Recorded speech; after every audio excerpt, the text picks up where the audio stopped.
Have we been lied to regarding the very first Thanksgiving here in America? Have we been lied to? Okay, maybe that's a little bit extreme to say that we've been lied to, but perhaps it's better to ask, have we been told the whole real story? I graduated from high school back in 1979. Now, before some of you go, oh, some of you graduated before I did, right?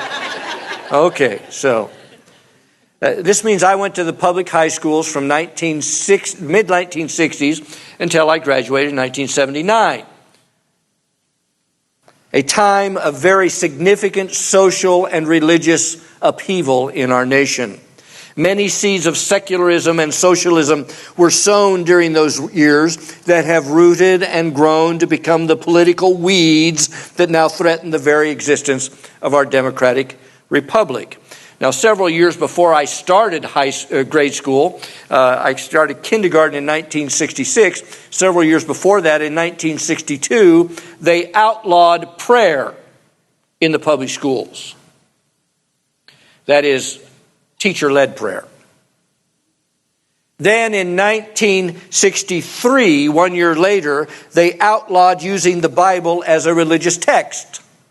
So by the time I started grade school, as a kindergartner, Thanksgiving and Christmas and Easter were still holidays that we celebrated. But even by that time in kindergarten, their Christian meaning had almost been drained entirely away. Celebrating Thanksgiving in those early years, for example, always involved various crafts that involved hand-grown turkeys. You remember making the hand-grown turkeys? Pilgrim hats and collars. Indian headbands, the headband replete with a feather. That was my favorite. And if the odd-looking religious clothing that the pilgrims wore was ever explained to us and why they wore it, I'm not sure that it ever was. Now, I don't think that the public schools were as bent on keeping religious themes out of our instruction as they are today, but I still do not remember ever hearing the true story of the event that we often refer to as the very first Thanksgiving. Well, until I was well into adulthood. Now, I find this astonishing, especially since I was a history major in college, and I graduated from a conservative evangelical institution. The story I grew up with in grade school involved the Pilgrims arriving in the winter of 1960 on the shores of what would eventually become Plymouth, Massachusetts, only to find that there wasn't really much to sustain their life through that cold northern winter that very quickly beset them. Half of them died during that first winter. Half of them. Wow. That's a pretty big mortality rate. The rest would have surely died the next winter had the Indians not been willing to help them. Now, I'm calling them Indians because that's what they were always called. They're, if you're more comfortable with Native Americans, when I say Indians, you think Native American, okay? But that's what we grew up calling them. Well, the Indians taught them how to plant corn Indian style, where and how to fish, and where to find the game they needed to survive. Now, why the Indians walked out of the forest and greeted the Pilgrims with such kind hearts and willingness to help, they never told us. Why would they do that? That was never explained. I can kind of remember as a kid in grade school wondering to myself, that doesn't really make sense. Why were they so friendly? Well, we're told, of course, that the Pilgrims followed the Indians' instruction for planting that corn, and that gave them sufficient food to help them through that upcoming winter. So that fall, they prepared a great big feast to not only celebrate that bountiful harvest, but to thank the Native Americans, the Indians, for their help, which they would not have received. Had they not received it, they would not have survived that next winter. They knew that. Were they also thanking God? I don't remember hearing that part specifically? Do you? I don't know. So that very first Thanksgiving, as we were taught by teachers that were influenced more by the secular than the sacred, that very first Thanksgiving was an event that centered on the Pilgrims thanking the Indians. End of story. And it was a good one, given the centuries that followed of the bad relations between the white man and the red man. But it wasn't the whole story. Why was the rest of the story never told to us? I'm not really sure. Unless it's because most of our teachers were themselves secularists to the extent that the real story sounded too remarkable, too fantastic, too much like the kind of thing that Christians and Jews believe that God did in biblical times, things that secularists considered more myth than truth. You know, I worked for a number of years with a man who was my assistant pastor. As some of you might remember, Mark Cole. And I asked him if he'd ever heard the story that I'm about to relay to you. He's older than me. And he said that he had never heard such things. Why not? Well, here's the rest of the story. You see, the Pilgrims were a Protestant Christian sect in England that was seeking to worship their Lord and Savior, Jesus Christ, without the rules and the obligations that were forced upon them by the Church of England. You see, the Church of England was the state church, which meant that everybody had to belong to it and everybody had to pay taxes to it. When these Pilgrims separated from that church, which today is a very benign and even commonplace thing to leave a church, they were, in their own words, and I quote, hunted and persecuted on every side, and they suffered terribly. So, in 1607, they decided to leave England and go to the Netherlands. They didn't come to America first, they went to the Netherlands. And there they settled in Leiden. And it wasn't easy for them there, but through much hard work and so on, they began to prosper, and they began to grow as a community in number and economic stability. And the only problem is that they began to experience some difficulties there with the culture. They didn't like the way the culture was influencing their children. You've heard that story before, haven't you? They didn't like that, and they didn't like the fact that their children were beginning to speak German and not English. So they decided that they needed to go somewhere else, and that's when they contacted the Virginia Company in London. The Virginia Company was a sailing company, and they made a contract with them that if they would sail them over to the new world, the new land that was being just now settled, they'd just begun to settle it some years earlier, that if they would sail them over there, they would then send back some of their produce as profit to kind of pay back the expense of the trip. So, 149 total passengers sailed from London's Plymouth Harbor on September 16th, 1620. Listen to these numbers. 48 of that 149 were crew members of no particular religious orientation or motivation. They just worked for the shipping company. 14 were servants and hired artisans of no particular religious orientation or motivation. 42 of the almost 150 passengers were adult pilgrims, 42. The remaining 31 passengers were children of the Pilgrims, although 7 of those children were essentially homeless orphans, more like stowaways than legitimate passengers on this trip. Their ship was called the Mayflower, which makes it sound like it was pretty, right? In fact, it was very small, very crowded, very difficult, very smelly. And it was a difficult trip. They reached safe harbor after sailing for 65 days, just a little more than 2 months. And during that trip, only one passenger out of the 149 died. Only one. That was remarkable.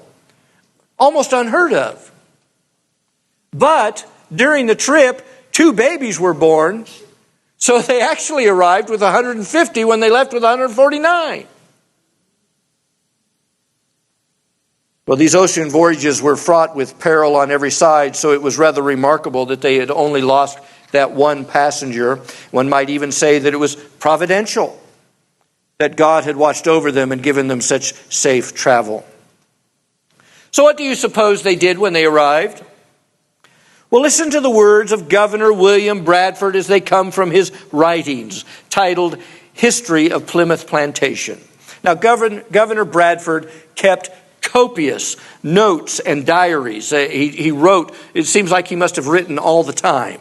And the information that I'm sharing with you today comes directly from his first-hand observations and records. And when writing this history, he chose to use the voice of the third person, speaking to God on their behalf, almost as though Bradford and his pilgrim people were listening in from the side. And this is what Bradford wrote. Quote, "Being thus arrived in good harbor and brought safe to land, they fell upon their knees and blessed ye God of heaven, who had brought them over ye vast and furious ocean, and delivered them from all perils and miseries thereof, again to set their feet upon ye firm and stable earth, their proper element." They were glad to have arrived safely. But they were in little condition to do much celebrating. In Bradford's own words, they had no friends to welcome them, no inns to entertain them and refresh their weather-beaten bodies, no houses or towns in which to live, and worst of all, it was winter. Well, they essentially stayed aboard that ship for a whole month before they actually, when they came to in the sight of land, they stayed aboard that ship for a whole month as they sailed up and down the shoreline to try to find a good place to land that ship, a safe harbor. It wasn't until Christmas Day, 1620, that they left the ship to begin building on land to establish a new life on this continent. Now, the women and the children all pretty much just stayed aboard ship all that winter. They didn't spend much time at all on shore because they were fearful that it was dangerous. In fact, the first thing that they did when they left that ship, the men, they built a boardwalk so that they could roll their cannon in. They had one cannon, and they rolled it into that area that they were going to create their village so that they could defend it against what they anticipated to be the attacks of the Indians. All of the contact that the settlers and different explorers had with Indians up to that time, none of it had been pleasant.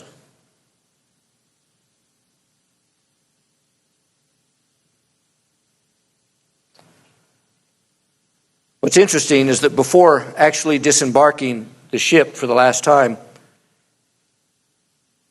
they carefully wrote an accord upon which they would all agree regarding how they were going to govern themselves, and this is called the Mayflower Compact. It's an interesting document because many believe that it was one of the early foundational ideas, one of the seed ideas that helped to establish the idea of a constitution, a written document that would state and agree upon how are we going to live together, how are we going to create a harmonious society, and so on. And so they agreed to form a civil body out of which they would write laws to establish equality for their mutual benefit and survival. Now, that first winter was very brutal, not because the winter was especially bad. In fact, it was fairly mild by comparison. But it was brutal because the pilgrims simply did not have enough food to feed all of them through the winter. 6 people died in December. That's the first month that they were there. 6 people died. 8 people died in January.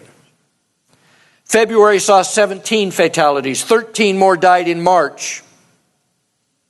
2 or 3 often died on the same day. 4 entire families were lost, and only 1 family didn't lose at least one member. of 18 married women, 13 died that first winter, but only 3 of the 13 younger children died. What does that tell us?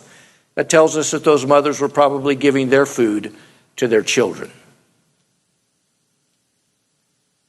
Well, the Pilgrim leaders feared the Indians, even though they'd never really seen any up close, but they sensed that they were being watched. So as these people were dying, they wanted to hide these human losses by burying them at night. So when night came, they would take these dead, most of them off the ship, because many of them were women, take them off the ship, bury them at night, and smooth over the ground so it looked like they were preparing the ground for a garden, when in fact they were burying their dead. They didn't want the Indians to know that they were losing so many.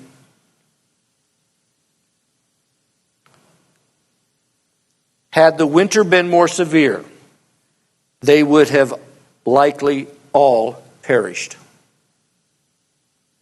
Now, when the Mayflower was prepared to return to England in April of 1621. In other words, when they got off the ship didn't just pack up and leave right away. They had to stay through the winter as well. But when they were prepared to leave in April of 1621, the captain offered to take any survivors back free of charge.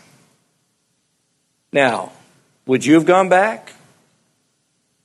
Children of Israel wanted to go back. Remember, Moses took them out of captivity, and they were wandering in the wilderness, and it got so bad they said, "Why did you take us out? Let's go back. Let's go back."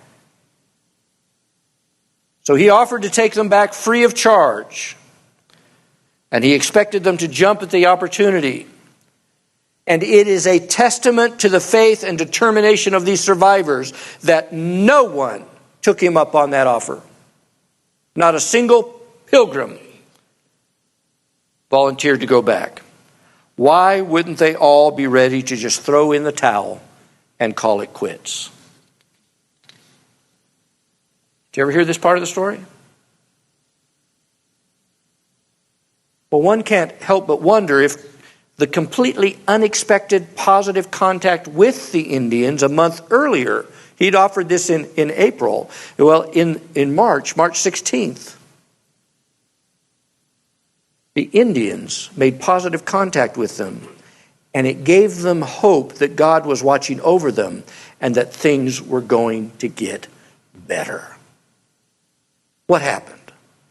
Well, on that day, March 16th, 1621, an approximately 30-year-old Native American by the name of Samoset walked out of the forest and strode straight through the middle of their would-be town, and to their absolute astonishment, he spoke to them in broken English.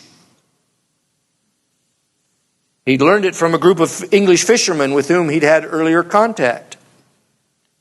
Now, Samoset was a subordinate chief of an eastern Abenaki tribe that resided in what is now Maine. And because he spoke the Algonquin language as well, he was able to communicate with the Nauset and the Wampanoag tribes that also surrounded the Plymouth community, Plymouth Plantation colony. Because he spoke the limited English, he could translate with the pilgrims. How important is it to have a translator? Does anybody here in this church know the importance of a translator?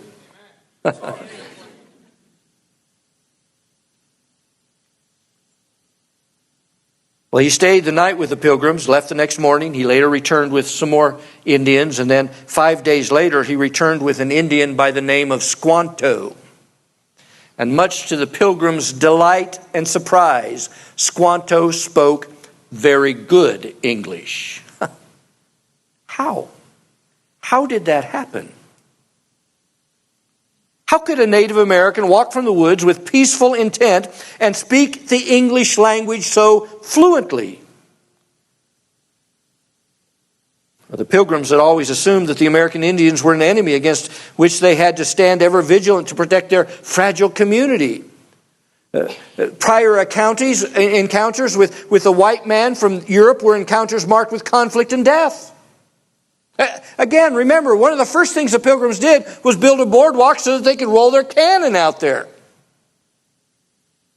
Now suddenly, within the course of 1 week, they've met 2 Indians who spoke English, one of them quite well, and that one who spoke English quite well was already familiar with their English way of life and their Christian faith.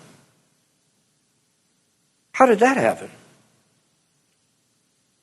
Surely you can understand how remarkable this turn of events was for the Pilgrims, and how the experience may very well have steeled their faith against all the future unknowns. Only God can make provisions like this, which is why they refused the offer to sail back to England that following month. Now, out of these fortunate turn of events, 3 things came that enabled the Pilgrims to survive the next winter, and then the next and the next, and eventually do better. And by the way, you might not know this part of the story as well, but the early Pilgrims basically adopted a communistic, socialistic form of economic government, in the sense that they agreed that no matter what anybody had, they would all share it equally. And for several more years, they never really prospered. They continued to struggle for several more years until they decided, you know what, we need to parcel out some of this land and give ownership of it to people. And when they started doing that, all of a sudden, people now were building their own wealth, and in the process, providing a greater wealth for the community. And then the community just took off and exploded. That's another part of the story you don't hear much about. We're not going to talk about it here today, but it's a great part of the story. Now, so 3 things came from this event. Number 1, Squanto and Samoset helped the Pilgrims develop a treaty with the Wampanoag chieftain Massasoit and all of their nearest Native American neighbors. And this treaty stated that both sides would not war against each other, that each would honor the other's property and lives, and that each would come to the military aid of the other if they were attacked by a hostile force. And so that was the first part of this agreement that they came to. The second benefit that the Pilgrims had was a very clear understanding of who their Indian neighbors were. The fact that they developed a good relationship with a few of them helped them to develop better relationships with even more of them. And so this friendship really resulted in good relationships all the way around. And finally, the third benefit was instructions on how to plant and harvest Indian corn, where to fish and hunt in order to survive in the wilderness, and what berries that the children could pick for their families to eat and which ones to stay away from. Those kinds of things were taught to them by Squanto. Who was this remarkable Indian named Squanto? And how did he come to know English customs and the English language and the religious faith of England so well that he decided to live with the Pilgrims, making their home his home? Squanto never left living with the Pilgrims after that day. Why? Why was he so eager to help? Well, Squanto may have been as old as 37 when he first met the Pilgrims. He was born somewhere in the vicinity of what is present-day Plymouth, Massachusetts. And in 1605, when he was a teen, maybe as old as about 20, a ship captain by the name of George Weymouth, who was exploring the New England coastland prior to for the owner of the Plymouth Company, he captured 5 members of Squanto's tribe and took them to England. And they hoped to train them as guides and interpreters so that when they came back, they would have some Native Americans who would help them make contact and translate for them and so on. So, after about 9 years of this kind of training, Squanto returned to the Americas in 1614 with an expedition led by Captain John Smith. You might remember the name Captain John Smith if you studied any of the history of the early founding, English founding of America. So, when they sailed up and down the coastline, eventually Squanto saw the coastline of his home. And he asked permission to leave and go to be with his people. And he was given permission. And so he left the ship and went back to live with his family. And of course, they were delighted to see him. Unfortunately, not long after that, he was again abducted, this time by an Englishman named Thomas Hunt. And Hunt took him to Spain, where he sold Squanto and another number of other Native Americans into slavery for 20 pounds each. 20 English pounds. Well, in today's numbers, 20 pounds would equal about $25. That doesn't sound like much. But remember that $25 back then probably went a lot further than it goes today. Well, when some Roman Catholic friars discovered that Hunt was doing this because of their Christian faith, they decided to purchase Squanto and these other Indians and train them in their Christian faith and then set them free. And that's what they did. And so Squanto convinced the friars to let him try to return home, but he only made it as far as London. He ran out of money, and so he hired himself out to a shipbuilder by the name of John Slaney. And he worked for John Slaney for several more years. And after another failed attempt to try to return to the Americas in 1617, he was finally able to make it back in 1619. 1619. The Pilgrims arrived in 1620. Once again, he worked as a guide and interpreter until he saw the familiar shoreline of his village. He again was given permission to return to his village, but when he got there, they were all gone. The village was deserted. Well, it wasn't long after that he met Samoset, and Samoset explained to him that all of his village people had been killed by the white man's plague. Every one of them, the entire village, all of his people were wiped out. Samoset was the only surviving member of his tribe.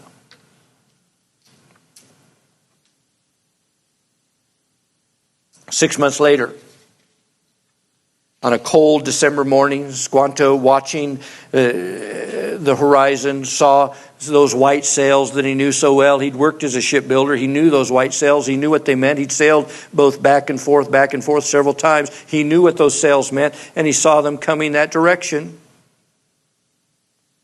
And when the Pilgrims got off that boat, he saw their clothes, and they were very different from the clothes that he'd seen other Englishmen wear and that he had known. But he recognized them to be the kind of people that he had lived among for so long. And he and the other Indians literally did keep an eye on them all during that winter until the next spring when it was decided that they should approach them. Why would they decide they should approach them? Well, probably because Squanto and Samoset were already influential men in those communities and said, hey, we know people like this. Let's make contact. When Squanto was introduced to the Pilgrims, they were absolutely astonished that he spoke English so well.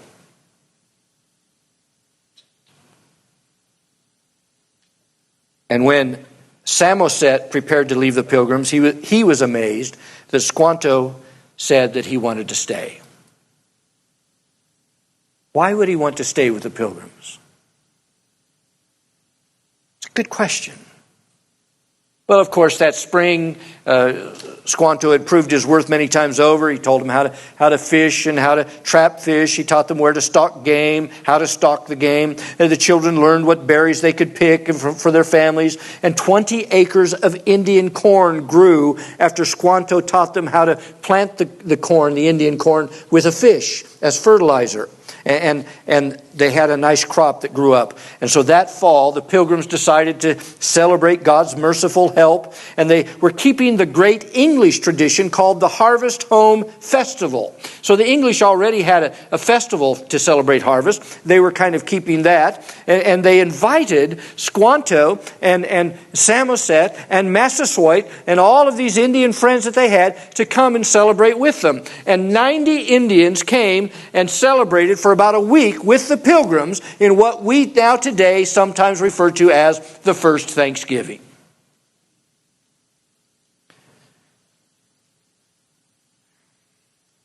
Was it the first Thanksgiving? Well, technically no, because we didn't start calling it Thanksgiving until some years later.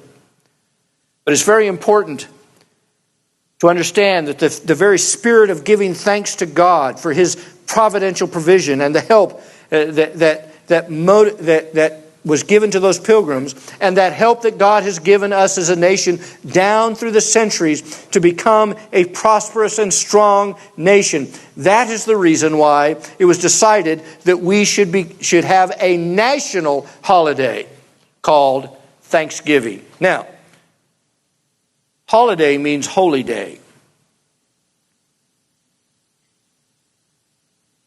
But our society has become so secularized today that they don't even want to call it a holiday anymore. And they don't even want to call it Thanksgiving anymore. In fact, a lot of people today call it Turkey Day. Happy Turkey Day. Why do you suppose they're doing that?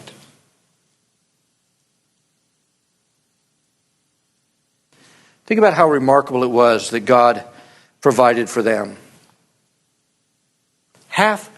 Nearly half of them died that first winter.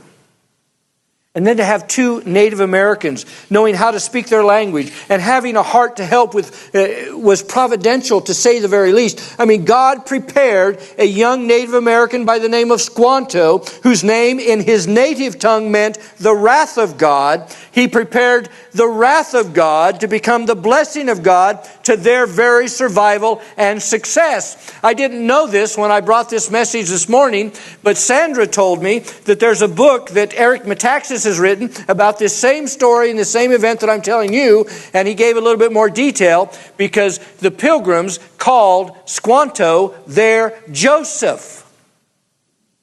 Remember who Joseph was in the Old Testament? He was sold into slavery, taken to the land of Egypt, grew up there, and eventually saved his people from starvation in Israel. Do you remember that story? The pilgrims called Squanto Joseph. Isn't that great? According to the diary of Governor William Bradford, Squanto, and I quote, became a very special instrument sent of God for our good. He showed us how to plant our corn, where to take fish, and to procure other commodities, and was also our pilot to bring us to unknown places for our profit. And he never left us until the day he died.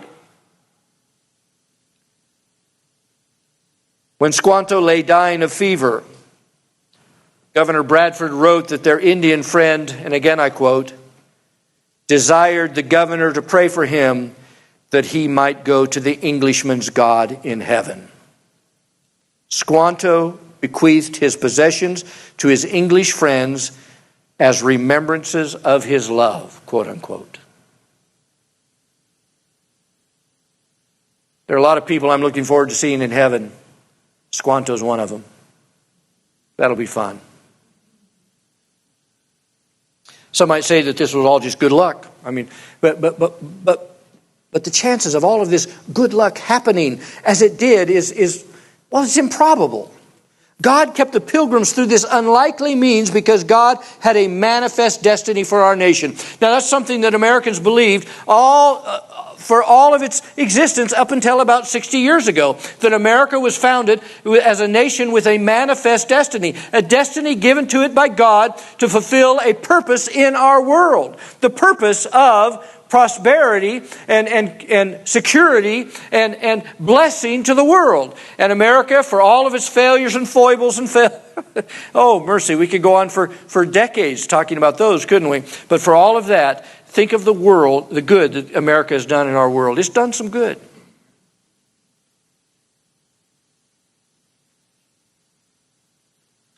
Now, there are many reasons to give thanks during this holy day that we call Thanksgiving.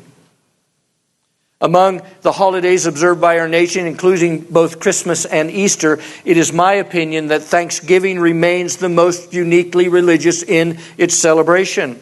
Now, this may seem like a very odd thing for me to say, given the religious significance of both Christmas and Easter, especially since these two holidays represent the two main events around which God's redemptive work and purposes were accomplished for all humanity. Without the cradle at Christmas, the cross would be empty. And without the incarnation of Christmas, the atoning cross of Easter would be meaningless. And without Christ's death and resurrection, our preaching is useless, and so is your faith. 1 Corinthians 15:14. So, as we celebrate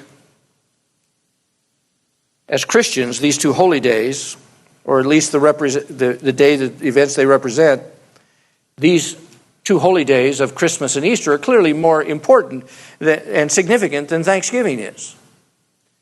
And yet they are the two events for which we have the most to be thankful. I want to speak in favor of the uniquely God-focused celebration of Thanksgiving from within the context that has seen both Christmas and Easter so secularized with reindeer and elves and Santa Clauses and egg-laying bunnies, so much so that little remains of their sacred meaning in the hearts and minds of Christians today. Their significance has almost certainly been lost to our national consciousness. They don't even call it Easter break anymore. They don't even call it Christmas vacation. It's winter vacation and spring holiday. And Turkey Day. But Thanksgiving remains a uniquely religious celebration precisely because it is so difficult to secularize. For to celebrate it, that is to give thanks, it begs the question, to whom? Who are we thanking? For many, the primary question of Thanksgiving is, for what are you thankful? And that's a good question. I like that question, to ask people, what are you thankful for this Thanksgiving? But the more central question is, to whom do you give thanks? Better yet, whom does an atheist thank at Thanksgiving?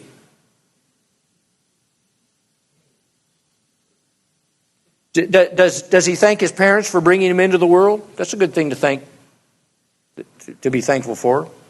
Does she thank her boss for giving her a job? That's a good thing to be thankful for. Or do they thank the Native American Indians for helping the Pilgrims make it through that first very difficult year? That's about the best our public schools can do without ignoring this holiday and its historical roots altogether. All of these are certainly worthy objects of a heartfelt thanks. But then, whom does one thank for parents and bosses and Indians? Ad infinitum.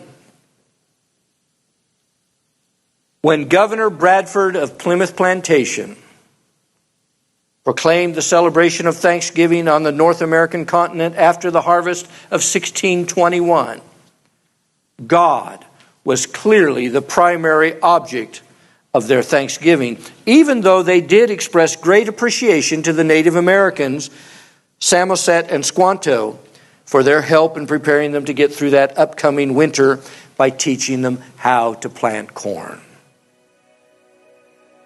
When President George Washington in 1789 appointed this day to be set aside as a national expression of thanksgiving for, quote, the establishment of government necessary for safety and happiness, end quote, the record shows that he, too, had God primarily in mind. In this same spirit, we too must keep God always before us as we celebrate this holy day by resisting with our every fiber the tides of secularism that are threatening to wash over us. For without God as the ultimate object of our thanksgiving, this holiday is empty, even if our plates and our stomachs are not. Romans chapter 1, verses 21 through 32 warns us that when we fail to honor God and give Him thanks, our thinking, and this is what it says in the text, our thinking becomes futile and our foolish hearts become darkened. God then gives us over to impurities,